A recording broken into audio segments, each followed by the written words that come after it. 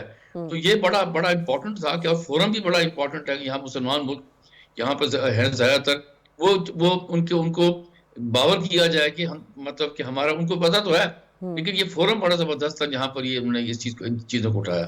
ٹھیک، منور صاحب آپ اس کو کس طرح دیکھ رہے ہیں؟ یہ تینوں جو نکات تھے بڑے امپورٹنٹ تھے، اور میں بار بار اس لیے اس کی اہمیت پر روشنی ڈالنے کو کہہ رہی ہوں کیونکہ جو اس وقت مڈل ایسٹ میں جو سچویشن بنتی نظر آ رہی ہے اس تناظر میں اس کی کیا اہمیت ہوگی اور اس کی افادیت کیا ہوگی؟ دیکھیں OIC کی اپنی جگہ ایک اہمیت تو ہے اس ملٹی پولر ورلڈ کے اندر، لیکن سوال یہ پیدا ہوتا ہے کہ کیا OIC کی جتنی بھی ریزولوشنز ہیں اس کی کوئی امپلیمنٹیشن نظر آتی ہے؟ دوسرا یہ کہ یونائٹڈ نیشن کی بڑی امپورٹنس ہے سنس 1945 جب ایک نیا سسٹم ایک نیا آرڈر وجود میں آیا، لیکن سوال یہ پیدا ہوتا ہے کہ جب گلوبل ساؤتھ کے ایشوز آتے ہیں اور اسپیشلی مسلم امہ کے ایشوز آتے ہیں تو وہ کیوں نہیں ریزالو ہوتے؟ ایسٹ تیمور کا ہو جاتا ہے، ساؤتھ سوڈان کا ہو جاتا ہے، نہیں ہوتا پرابلم حل تو وہ کشمیر کا نہیں ہوتا پرابلم حل تو فلسطین کا نہیں ہوتا۔ 1967 سے لے کر اور 1989 تک تقریباً 131 ریزولوشنز یونائٹڈ نیشن کی سیکیورٹی کونسل نے فلسطین پہ پاس کی ہیں، اور 2012 سے پھر سیورل ریزولوشنز ہیں ماڈرن اسٹیٹ آف فلسطین کے اوپر، اور لاسٹ ابھی 2024 میں ریزولوشن پاس ہوئی ہے جس میں 14 ممالک نے سپورٹ کی، جس میں یہ کہا گیا کہ سیز فائر جو اس وقت غزہ میں وار چل رہی ہے اس کو 3 حصوں کے اندر 3 فیزز کے اندر ریزالو کریں گے۔ کشمیر کا مسئلہ لے لیجیے، 1948 سے لے کر اب تک کوئی 10 ریزولوشنز پاس ہو چکی ہیں کشمیر کے اوپر۔ سوال یہ پیدا ہوتا ہے کہ کشمیر کے اوپر فلسطین کے اوپر ریزولوشنز تو پاس ہو جاتی ہیں، امپلیمنٹ کیوں نہیں ہوتی؟ اس کی 2 وجوہات ہیں۔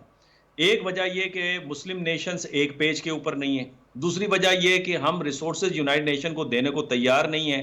یہ گلوبل نارتھ ان کو ریسورسز دیتا ہے، جہاں انہوں نے امپلیمنٹ کرنی ہوتی ریزولوشنز امپلیمنٹ کر دیتے ہیں، جہاں نہیں کرنی ہوتی وہ وہاں پہ نہیں کرتے۔ تیسری بات یہ کہ جو ہمارا OIC کا پلیٹ فارم ہے اس میں اکنامک اسٹرکچر کو بڑا مضبوط ہونا چاہیے، بیکاز اکنامک ڈپلومیسی میٹرز اے لاٹ۔ آج اکنامک ڈپلومیسی آپ کریں، بہت سارے مسلم ممالک ایسے ہیں جن کی کم از کم 9 سے 10 بلین ڈالر سے لے کر 90 بلین ڈالرز تک اسرائیل کے ساتھ ٹریڈ ہے، تو کیا اس ریزولوشن کے بدلے اس ٹریڈ کو وہ ختم کرنے کو تیار ہوں گے؟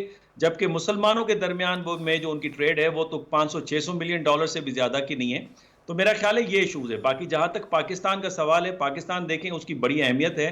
ایک تو مسلم دنیا میں ملٹری پاورز بہت کم ہے، پاکستان مڈل رینج پاور ہے، پاکستان کی جو فارن پالیسی ہے اس کا کارنر سٹون ہے کہ وہ مسلم دنیا کے ساتھ اچھے تعلقات رکھے گا، کشمیر اس کا اسٹریٹجک انٹرسٹ ہے، اور فلسطین جو ہے اس کا نظریاتی اس کا مفاد ہے، تو پاکستان نے تو کبھی اس کے اوپر کمپرومائز نہیں کیا. لیکن سوال پھر یہ پیدا ہوتا ہے کہ پاکستان اگر آگے بڑھے تو کیا باقی مسلم دنیا بھی آگے بڑھنے کو تیار ہے؟ اور اگر آگے بڑھتی تو 1967 سے 1989 تک جس طرح میں نے ذکر کیا 131 ریزولوشن ہے، اس پہ کبھی کا آگے بڑھ چکی ہوتی، اور اس وقت تو وہ غزہ کو خالی کرانے کے چکر میں سوائے جارڈن، مصر، سعودی عرب اور باقی ممالک نے لیا ہے. باقی جو مسلم ممالک ہیں 56 میں سے اگر 3-4 کو چھوڑ دیں تو ان کی آواز کدھر ہے؟ یہ بہت بڑا سوال پیدا ہوتا ہے. ٹھیک ہے شاہد صاحب، بڑی اچھی بات کی منور صاحب نے، لیکن آج کے بحرانوں نے جو یونائٹڈ نیشن کے چارٹر کے تحت جو قائم ورلڈ آرڈر ہے اس کو بھی خطرے میں ڈال دیا ہے. اب پاکستان تو اپنی بہترین سفارت کاری کر رہا ہے، لیکن جو مسئلہ بتایا ہے کہ امپلیمنٹ نہیں ہوتا، ریزولیشنز تو بہت سارے امپلیمنٹ نہیں ہوتا، آپ نہیں سمجھتے کہ ایسے وقت میں جب ٹرمپ کے آنے کے بعد اور نیتن یاہو کے سٹیٹمنٹ کے بعد اس وقت مسلم امہ یقیناً ہمیں ایک اتحاد کرتے ہوئے نظر آ رہے ہیں، جیسے 27 فروری کو مصر میں ایک اجلاس بھی ہے اس حوالے سے، اور اس وقت اور یونائٹی کی ضرورت ہے، اور زیادہ ہم پریشر ڈال کر جو ہے اپنی بات منوا سکتے ہیں اگر مسلم امہ ایک ہو جائیں تو؟ دیکھیں ابھی پروفیسر منور صاحب نے بہت اچھی بات کی، جو کہ بھئی کتنے ریزولوشنز آئے، کیا وہ امپلیمنٹ ہوئے؟ اس کی وجوہات بالکل اس پر ہیں کہ ایک تو مسلم ممالک جو ہیں وہ ڈیوائیڈڈ ہیں. ابھی دیکھیں نا، بہت سارے گلف ملک ہیں جن کی اسرائیل کے ساتھ جناب ڈپلومیٹک ریلیشنز ہیں.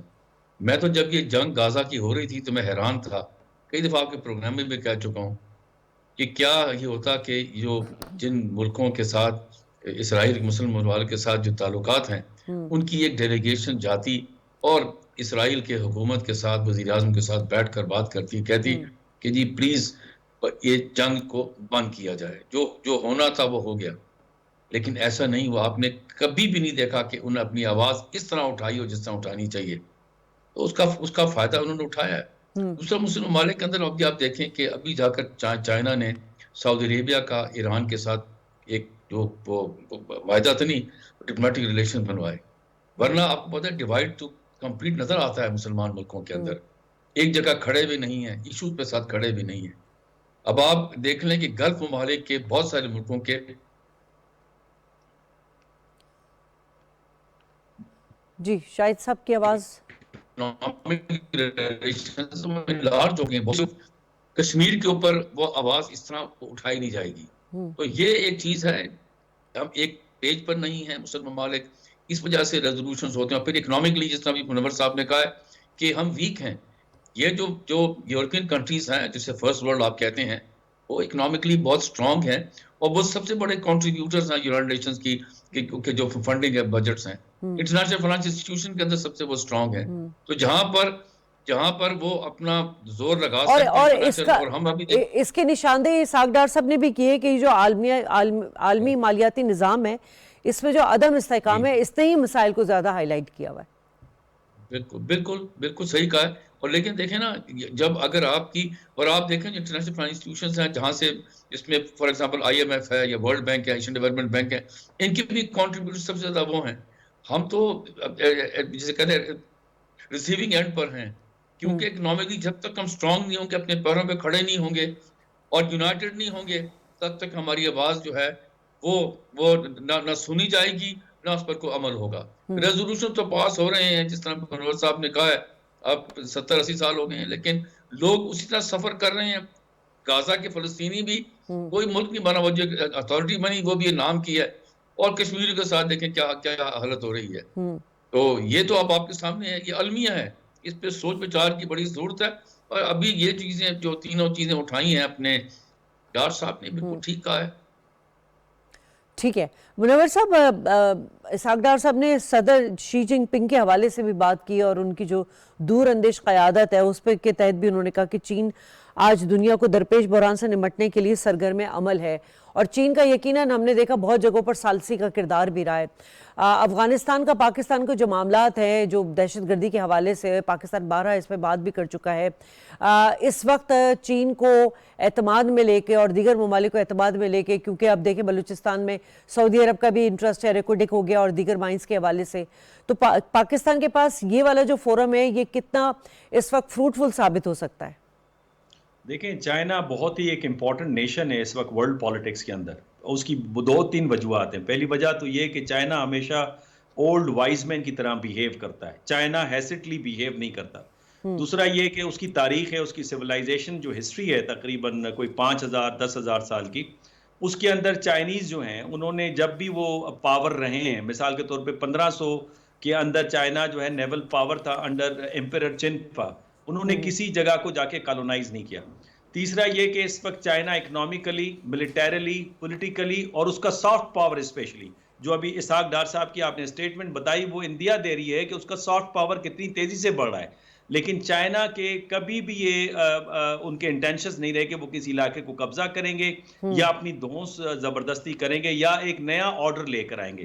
چائنیز ہمیشہ یہ کہتے ہوئے نظر آتے ہیں کہ یہی آرڈر رہے گا لیکن ریفارم کے ساتھ، جس میں نان انٹرفیرنس کی پالیسی ہوگی، جہاں پہ ایکول رسپیکٹ اینڈ آنر ہوگا، جہاں پہ ٹیریٹوریل انٹیگریٹی کی وہ بات کرتے ہیں۔ تو میرا خیال ہے یہی وجہ ہے کہ چائنا کا انفلوئنس بڑھا ہے، اور پاکستان کی خوش قسمتی یہ ہے کہ پاکستان کی دوستی چائنا سے اس وقت تھی جب چائنا پاور نہیں تھا۔ ہمارے پی آئی اے نے چائنا کو ایک طیارہ گفٹ کیا تھا بوئنگ، جس کے لیے خاص رن وے بنا تھا، جس کو ماؤ زی تنگ صاحب نے ویلکم کرنے کے لیے ایئرپورٹ پہ تشریف لائے تھے، وہ ماؤ زی تنگ صاحب کو گفٹ ہوا تھا۔ اس وقت سے ہماری چائنا کے ساتھ دوستی ہے، اور میں سمجھتا ہوں جتنا ہم زیادہ اٹیچ ہوں گے اتنا پاکستان کا ویٹ بڑھے گا، بیکاز میں again I would say Pakistan middle range power ہے، اور جس کے پلڑے میں پاکستان جیسے مڈل رینج پاور جائیں گے اس پاور کا پلڑا جو ہے وہ بھاری ہوگا۔ دو پوائنٹس میں اور آپ کو دینا چاہتا ہوں۔ پہلا پوائنٹ یہ، آپ کو یاد ہوگا یوگوسلاویا جب ٹوٹ رہا تھا اور ملوسیوک جو وار کر رہا تھا سربیا اور یہ مل کر اس کے خلاف، بوسنیا اور ہرزیگووینا کے خلاف، تو آئی سی جے نے ورڈکٹ پاس کی تھی اور اس کو سزا ہوئی تھی۔ سوال یہ ہے کہ آج آئی سی جے ورڈکٹ پاس کرتا ہے نیتن یاہو کے خلاف، یہ مغربی ممالک ہیں جو اس ورڈکٹ کو امپلیمنٹ ہونے نہیں دے رہے۔ دوسری بات یہ کہ آپ نے بات کی عالمی مالیاتی نظام کے عدم توازن کی۔ اس وقت جو ویسٹ ہے اکنامکلی گراوٹ کا شکار ہے، ہم دیکھ رہے ہیں ریسیشن بھی ہو رہا ہے، امریکہ کے اوپر $37 ٹریلین کا قرضہ ہے، $1 ٹریلین وہ صرف اس کے سود کے مد میں پے کر رہا ہے، اور وہ کوشش یہ کریں کہ دنیا کو تھریٹ کر کے اپنے پاور کو جو ہے، اپنے ٹریڈ کو جو ہے وہ بیلنس کریں۔ میرا خیال ہے یہ وہ ٹائم ہے جہاں پہ مسلم ورلڈ کو، جہاں پہ اسپیشلی مڈل رینج پاور ہیں جس میں ملائیشیا، انڈونیشیا، ٹرکی، پاکستان، سعودی عرب، ایران، مصر، ان کو آپ اگر دیکھیں تو یہ مڈل رینج پاورز کے اندر آتے ہیں۔ ان پاورز کو کٹھے ہو کے ایک اسٹرکچر کے اندر اپنا کردار ادا کرنا چاہیے، اس اسپیسز کو فل کرنا چاہیے۔